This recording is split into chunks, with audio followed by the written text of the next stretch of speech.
inheritance of shadows.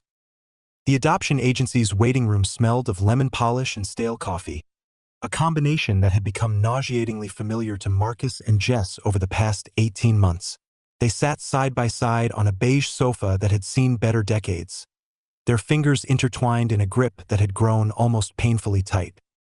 "You're going to leave permanent marks?" Jess murmured, glancing down at their joined hands. Marcus loosened his hold immediately, guilt flickering across his handsome features. He was a tall man, broad-shouldered with the kind of steady, reliable presence that made him a successful structural engineer. His dark hair was shot through with premature gray at the temples, a testament to the stress of the last few years. "Sorry, I didn't realize." "I didn't say stop," Jess replied softly, a ghost of a smile playing on her lips. She was smaller than him, delicate-boned with honey-colored hair and eyes the color of autumn leaves. Where Marcus was solid and unmovable, Jess was fluid and resilient, a former dancer who now ran her own boutique Pilates studio. They complemented each other in ways that had made their marriage feel effortless for the first decade. But the last 5 years had tested that effortless love. Jess squeezed his hand back. "We're almost there. This is it." The door to the inner office opened, and their social worker, Patricia, emerged. She was a kind-faced woman in her 60s, with silver-streaked hair and a gentle manner that had guided them through every frustrating hoop of the adoption process. Behind her stood a young woman, barely more than a girl, with dark curly hair and pale, nervous eyes. "Marcus, Jess," Patricia said warmly. "This is Cassie." The young woman stepped forward, her hands clasped protectively over the prominent swell of her belly. She couldn't have been more than 22, her face still carrying the soft roundness of youth, but her eyes held something older, a weariness that spoke of hard choices and lonely roads. "Thank you for meeting me," Cassie said, her voice quiet but steady. "I know this must be strange for you." Jess felt her throat tighten. Strange didn't begin to cover it. For 18 months, they had filled out forms, attended seminars, submitted to home visits, and opened their lives to endless scrutiny. They had written letters to a birth mother they might never meet, poured their hearts into words about who they were and the kind of parents they hoped to be. And now, here she was, real and young and achingly vulnerable. "Thank you for choosing us," Marcus said, his voice gruff with emotion. "We can't imagine how difficult this must be for you." Cassie's lips curved into a sad smile. "Can I sit down? Standing is getting harder these days." "Of course," Patricia said, gesturing to the armchair opposite the sofa. "Can I get anyone some tea, coffee, water?" "Water would be lovely," Jess managed. As Patricia disappeared through a side door, an awkward silence settled over the room. Jess studied Cassie from beneath her lashes, trying to reconcile the living, breathing woman with the abstract concept of birth mother they had been preparing for. She was pretty in a delicate, ethereal way, with high cheekbones and a pale complexion that made her look almost luminous. There was something familiar about her face, something that tugged at the edges of Jess's memory, but she couldn't place it. Cassie was studying them too, her gaze moving from Marcus's steady features to Jess's anxious face. "You look exactly like your photos," she said finally. "The ones you sent with your profile. You're a very handsome couple." Marcus laughed, a surprised, boyish sound that seemed to break some of the tension. "That's kind of you to say, but I assure you the photos were taken on a very good day. For both of us." "I liked what you wrote," Cassie continued, her voice gaining a little more confidence, "about wanting to give a child a stable home, about the garden you've planted and the room you've painted yellow. Felt real, not like some of the other profiles I read. Some of them were so polished they felt fake. Yours felt like a real family." Jess felt tears prick at her eyes. "That's exactly what we want to be, a real family." The next hour passed in a blur of careful questions and gentle answers. Cassie told them about her pregnancy, how far along she was, how the baby was healthy and strong. She explained that the father was not in the picture, that she had made the decision to place the child for adoption because she wasn't ready to be a mother, because she wanted the baby to have the kind of life she'd never had. "I was in foster care myself," she said, her voice dropping. "From the time I was 9. Some homes were okay. Some were not. I know how much it matters to have a stable family. I want my child to have that. I want them to have what I didn't." Marcus reached across and placed his hand over Cassie's, a gesture of pure empathy. "We will give this child everything," he said fiercely. "Everything we have. Everything we are. I promise you that." Cassie's eyes shimmered with tears. "I believe you." It was only when Patricia returned with a tray of drinks that Jess finally noticed the photograph on the wall behind Cassie, a framed picture of the agency's staff at a charity event. And in that photograph, standing next to Patricia, was a face Jess hadn't seen in over 15 years. It was Anna. Jess felt the blood drain from her face. Anna, her best friend from university. The woman she had spent every spare moment with, the woman she had confided every secret to, the woman who had been the most important person in her life until that final, terrible fight that had ended everything.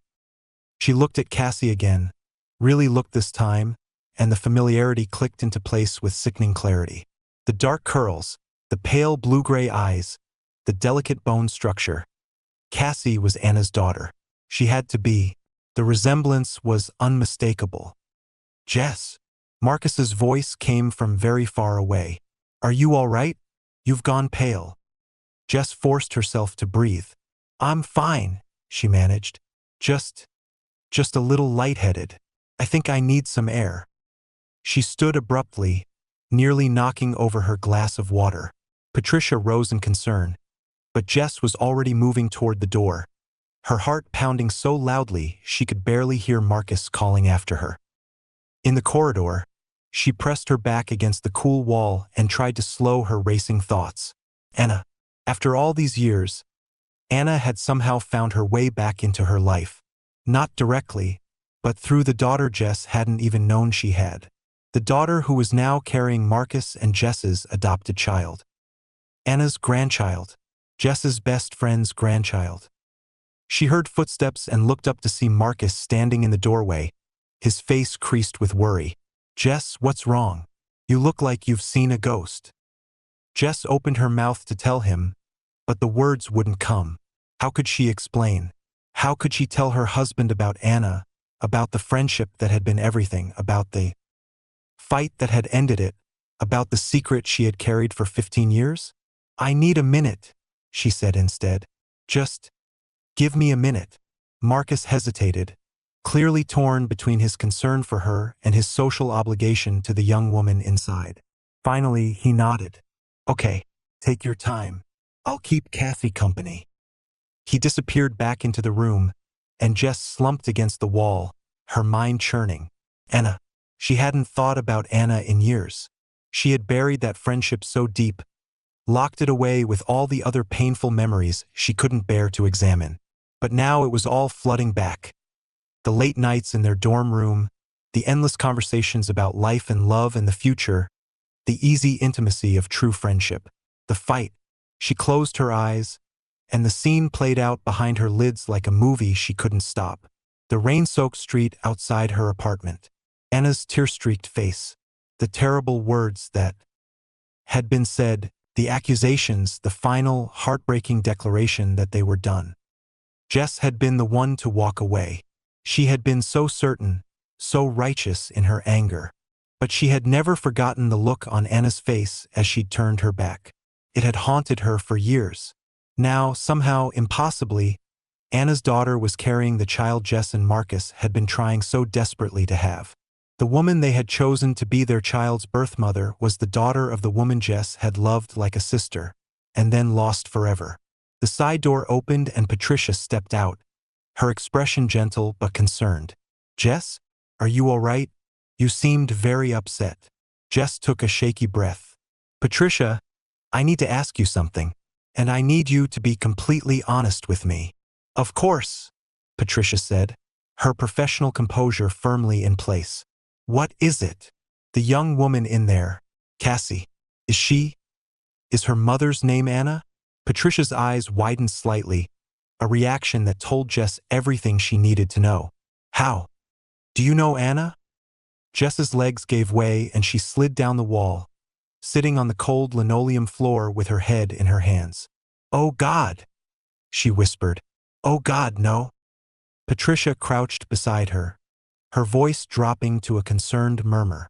Jess, talk to me. What's going on? How do you know the birth mother's family? Jess looked up, her face ashen.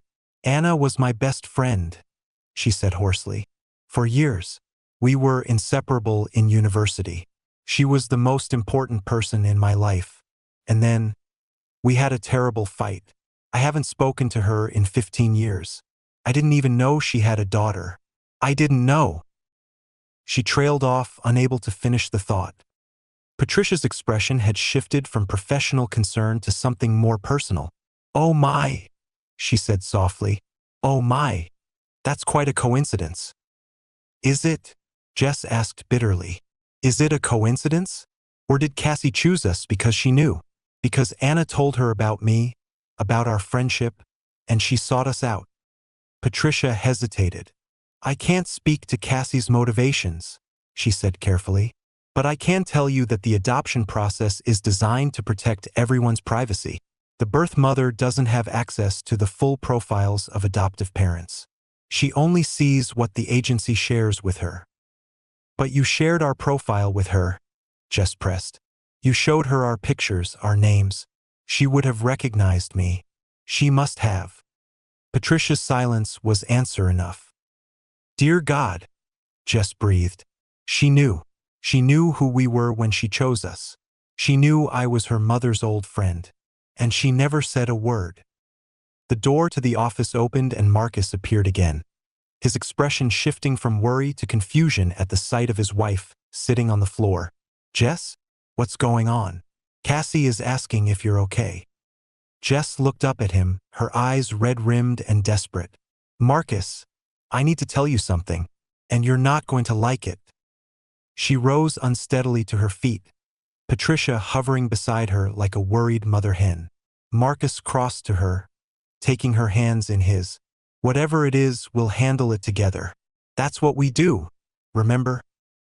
Jess nodded, tears spilling down her cheeks. I know. Marcus led Jess to a small conference room down the hall, away from the curious ears of the agency staff and the pregnant young woman who had just upended their carefully constructed world. Patricia had promised to keep Cassie occupied while they talked, her professional demeanor barely concealing her own shock at the revelation.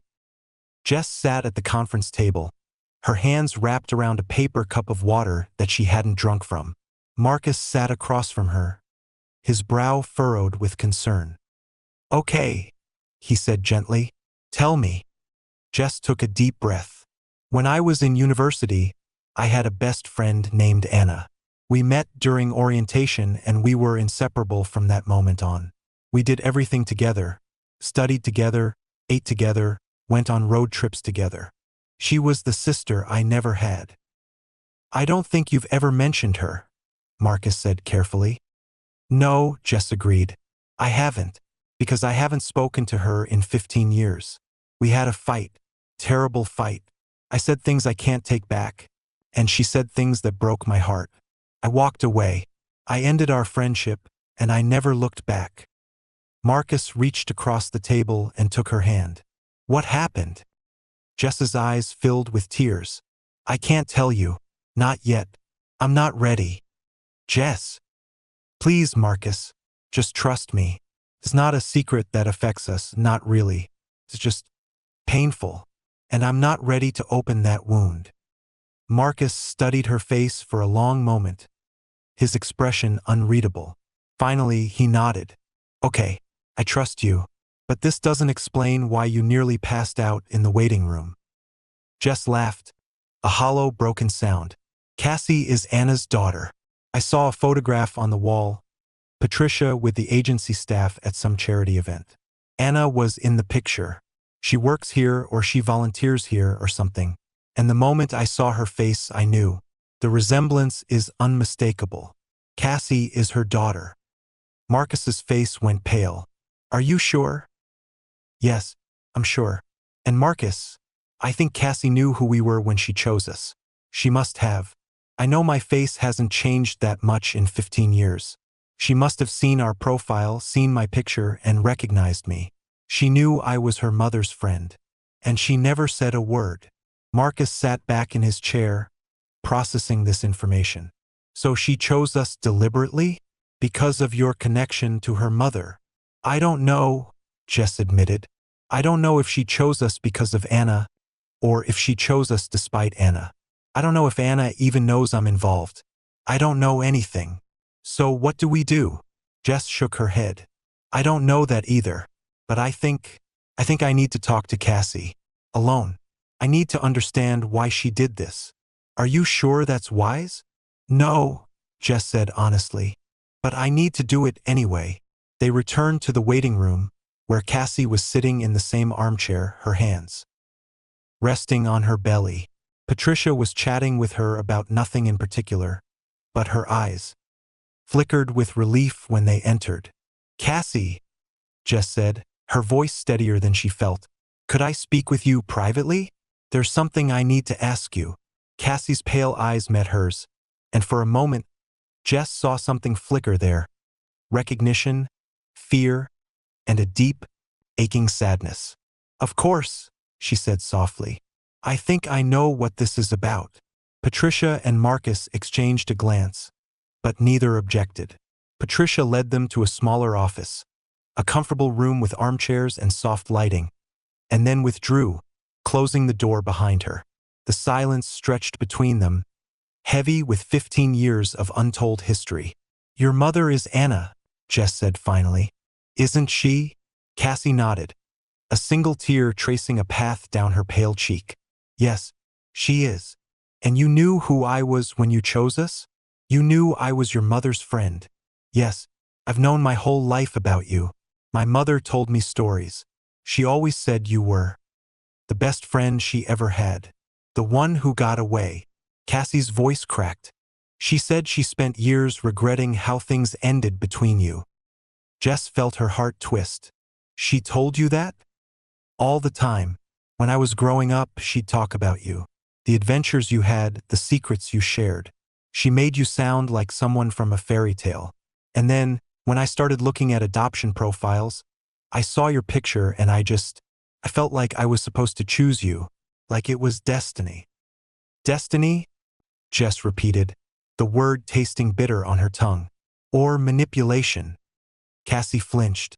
I'm not trying to manipulate you. I wanted to know you. I wanted to give my baby a family that was connected to mine. I know that sounds crazy, but I thought if you adopted my child, maybe we could heal something. Maybe my mother could finally have her friend back. Jess stared at her, a storm of emotions churning in her chest. Anger, betrayal, and beneath it all, a terrible, aching hope that she couldn't quite suppress. Does Anna know? Does she know I'm the one adopting your baby? Cassie shook her head. No, I didn't tell her. I was going to, but I didn't know how. She's so fragile these days, Jess. She's been through so much. I didn't want to give her false hope if you said no. False hope, Jess echoed. Cassie, I haven't spoken to your mother in 15 years. I don't know if I can just pick up where we left off. I know that, Cassie said desperately. I know I was wrong to keep this from you, but I was so scared. I'd been looking at profiles for months, and nothing felt right.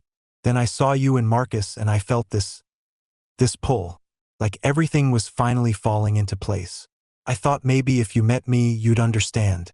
Maybe you'd see that I'm not trying to cause trouble. I just want my baby to have a good life. And I want my mother to have peace. Jess was silent for a long moment, her mind racing. Finally, she asked, Does Anna even know you're pregnant? Does she know you're placing the baby for adoption? Cassie's face crumpled. No, she doesn't know. She's been in treatment for the last 6 months. Couldn't tell her. I didn't want to worry her. Treatment for what? Cassie looked away. She has cancer. Stage 3 breast cancer. They think the treatment is working, but it's been hard. So hard, Jess. I've been doing this alone. I didn't have anyone to turn to, and when I found your profile, I thought, maybe this was a sign. Maybe you were meant to come back into our lives. Jess felt the air leave her lungs. Anna had cancer. The vibrant, brilliant, beautiful woman who had been her closest friend was fighting for her life. And her daughter was sitting here, pregnant and alone, trying to make impossible choices. "Oh God," Jess whispered. "Cassie, I didn't know. I didn't know any of this." "How could you?" Cassie asked bitterly. "You walked away. You never looked back. My mother spent years waiting for you to come back, and you never did." "I couldn't," Jess said, her voice breaking. "You don't understand what happened between us. It wasn't that simple." "Then help me understand," Cassie pleaded. "Please, tell me why you left. Tell me why my mother still cries when she talks about you. I need to know." Jess closed her eyes, and the memories came flooding back. The fight, the accusations, the terrible words that had ended everything. "I loved your mother," she said finally, "more than I've ever loved anyone. And that was the problem."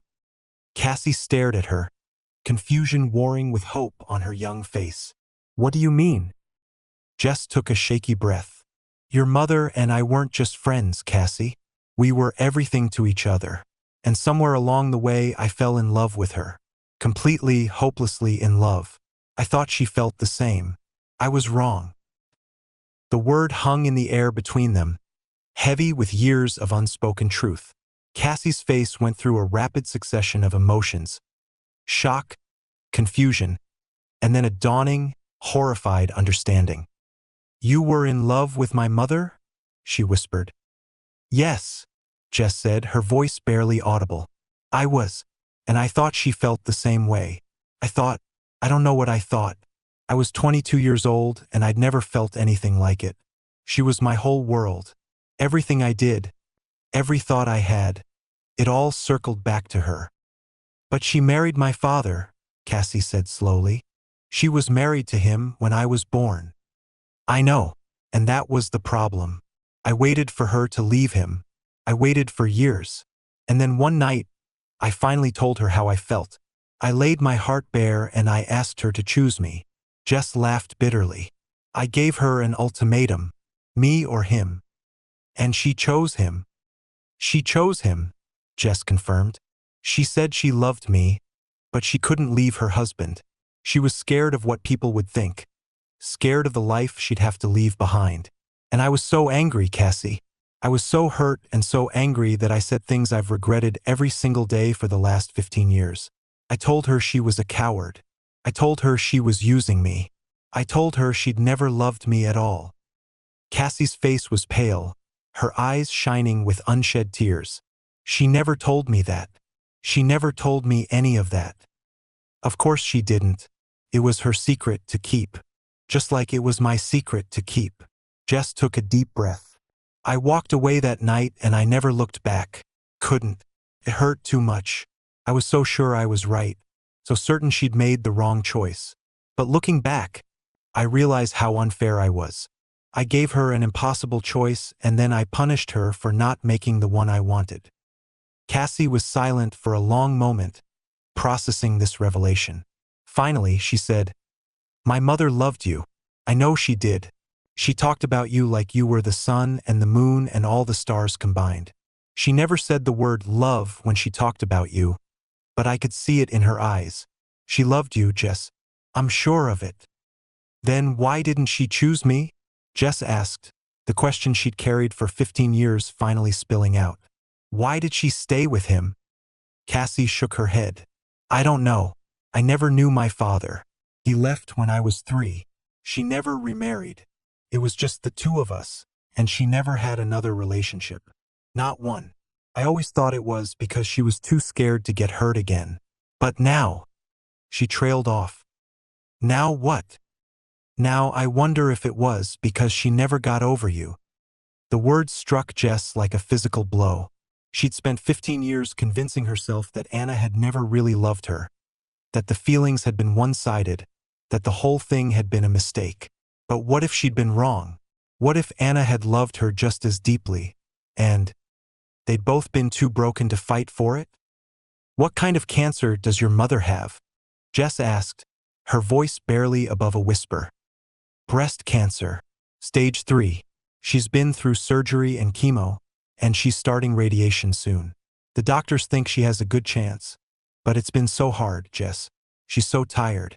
She's lost so much weight. She looks like a ghost of herself. Jess pressed her hand to her mouth, trying to hold back the sob that was building in her chest. She's in the city? Cassie nodded. She lives about an hour away. She's been in treatment at the hospital downtown.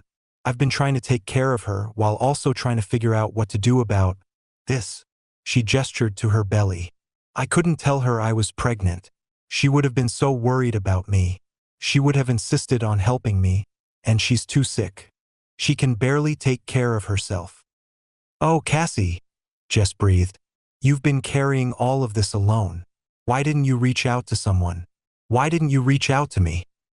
Cassie's face crumpled. Because I didn't know if you'd want to hear from me. I didn't know if you'd even remember my mother, let alone want to help her. I found your adoption profile and I thought, maybe this was a sign. Maybe you were supposed to come back into our lives. But I didn't know how to tell you. I didn't know how to explain that the baby I was carrying was your best friend's grandchild. It was all just so complicated. Complicated doesn't begin to cover it, Jess said, a weak laugh escaping her. But Cassie, I need you to understand something. I never stopped caring about your mother. Not for one single day. I was too proud and too stubborn and too scared to reach out, but I never stopped loving her. And if she's sick and she needs help, I want to be there for her. If she'll let me. Cassie's eyes widened. You would do that? After everything? Jess took a deep breath. I would do anything. I've been a coward for 15 years. It's time I stopped running. The door opened, and Marcus poked his head in, his expression wary. Everything okay in here? Jess looked at Cassie, then at her husband. I think it's going to be okay, she said slowly, but we have a lot to figure out. Marcus's eyes narrowed. Figure out what? Jess stood and crossed to him, taking his hand. I need to tell you something, she said quietly. Something I should have told you a long time ago. It's about Anna, about why we stopped being friends. And I need you to be patient with me, because it's not going to be easy to hear.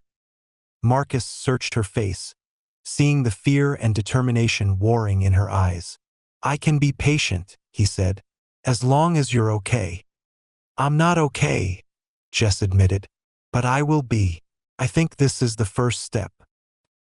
The drive to Anna's house took just over an hour, through winding country roads and past fields that were just beginning to turn gold with the approach of autumn. Jess gripped the steering wheel so hard her knuckles were white, while Marcus sat beside her, his hand resting on her thigh in a gesture of silent support. You don't have to do this, he said gently. You could wait. You could call first. No, Jess said firmly. If I wait, I'll lose my nerve. I need to do this now. They pulled up to a modest farmhouse, its white paint peeling in places, its porch sagging slightly to one side. A garden that had once been carefully tended was now overgrown with weeds, and the flower boxes beneath the windows were empty and dry. She's let the place go, Jess said softly, a lump forming in her throat. This isn't like her. The Anna I knew would never have let her garden look like this. People change, Marcus said, especially when they're sick. Jess nodded and killed the engine.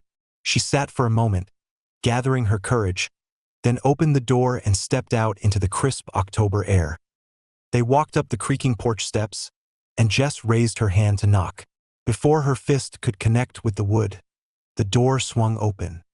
And there she was, Anna, older, thinner, her dark hair now streaked with silver and cropped short against her scalp from the chemo.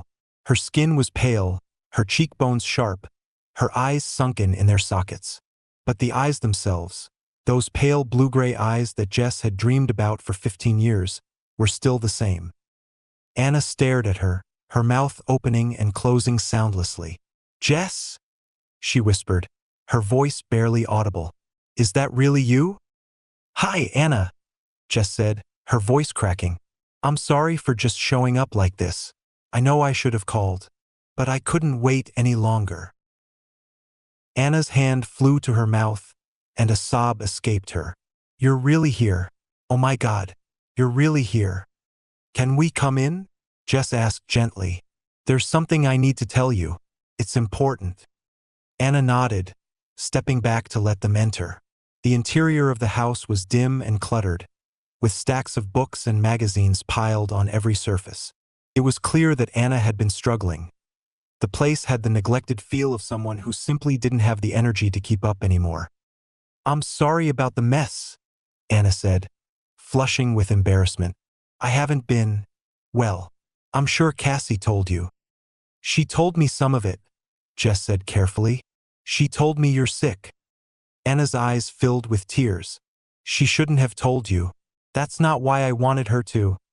She broke off, shaking her head. I'm sorry. I'm not making any sense. Can we sit down? I'm not as steady as I used to be.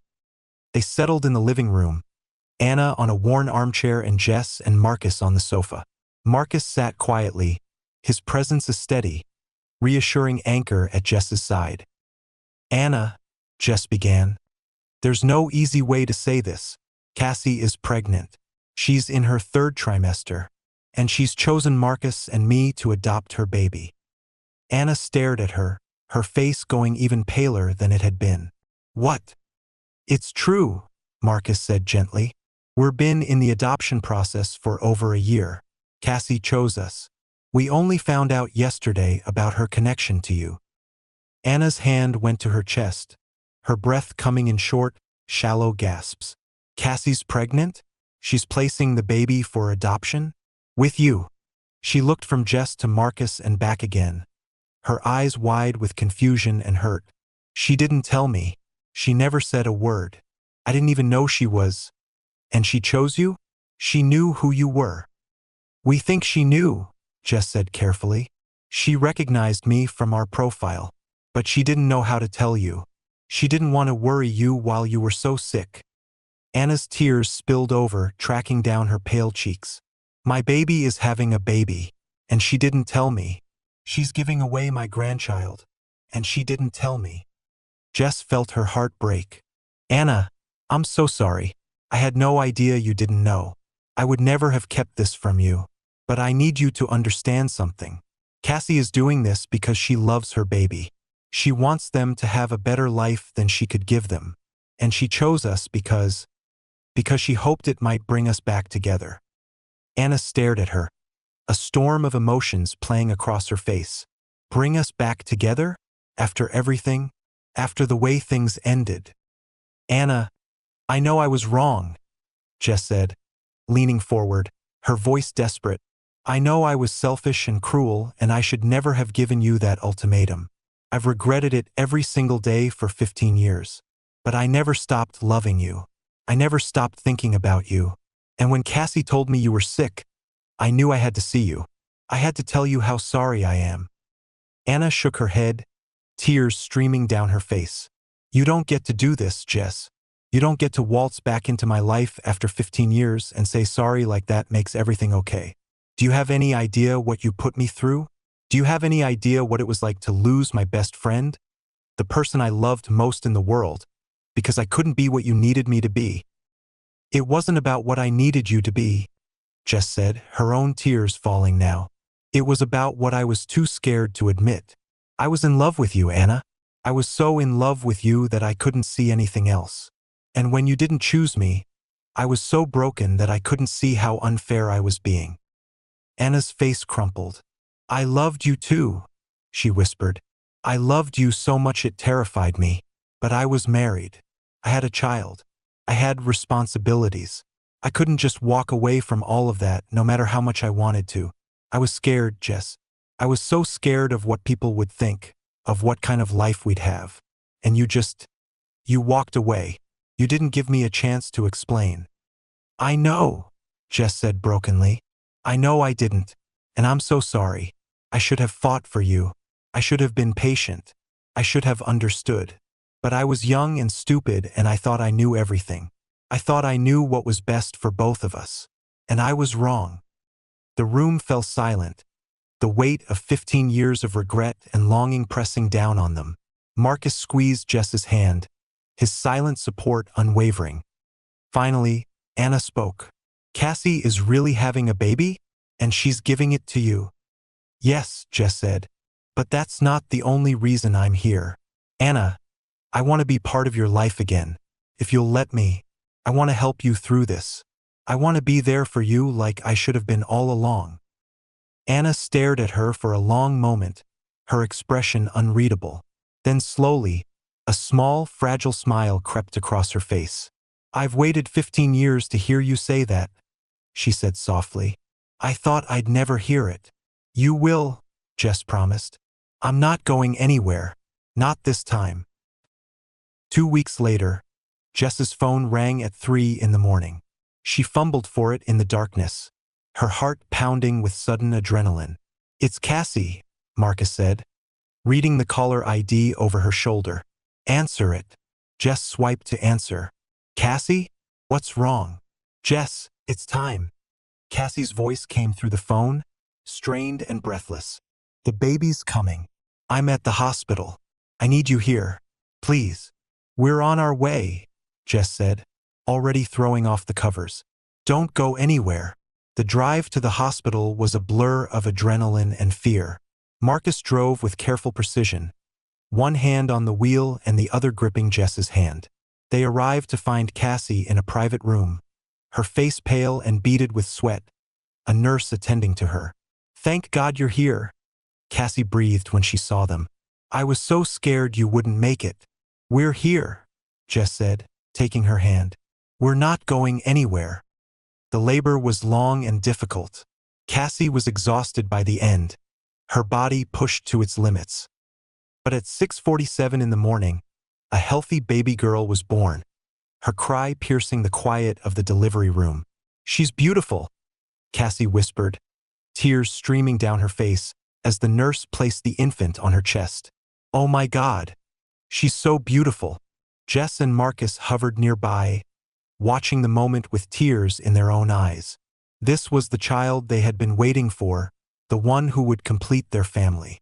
But they also knew this was a moment of profound grief for Cassie, the beginning of a goodbye. Would you like to hold her? Cassie asked, looking at Jess with tear-filled eyes. Jess nodded, unable to speak. The nurse helped her into a chair and carefully transferred the baby into her arms. Jess looked down at the tiny face, the dark hair, the perfect little fingers curled into fists, and felt her heart expand with a love so fierce it almost hurt. Hello, little one, she whispered. I'm your mother. I'm going to take care of you for the rest of your life. I promise. Cassie reached out and touched Jess's arm. Thank you, she said softly. Thank you for being here. Thank you for giving her the life she deserves. No, Cassie, Jess said, looking up at the young woman who had given her this gift. Thank you for trusting us, for choosing us. I know it wasn't easy. It was the easiest choice I ever made, Cassie said. You're my family. You always have been. 3 months later, the farmhouse was transformed.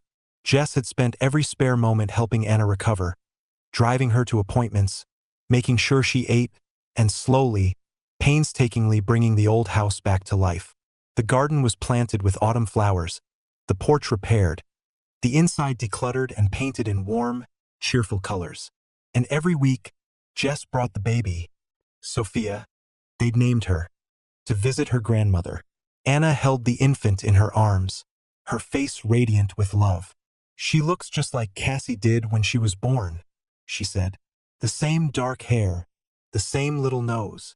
She looks like you too, Jess said, watching them together. She has your eyes. Anna smiled up at her, and for a moment, they were both 22 again, young and in love and full of hope.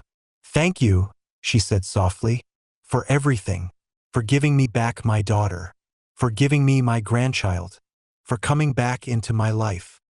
I should be thanking you, Jess said, for being brave enough to let me back in. I know it wasn't easy. It was the easiest choice I ever made, Anna said, echoing her daughter's words. You're my family, Jess. You always have been.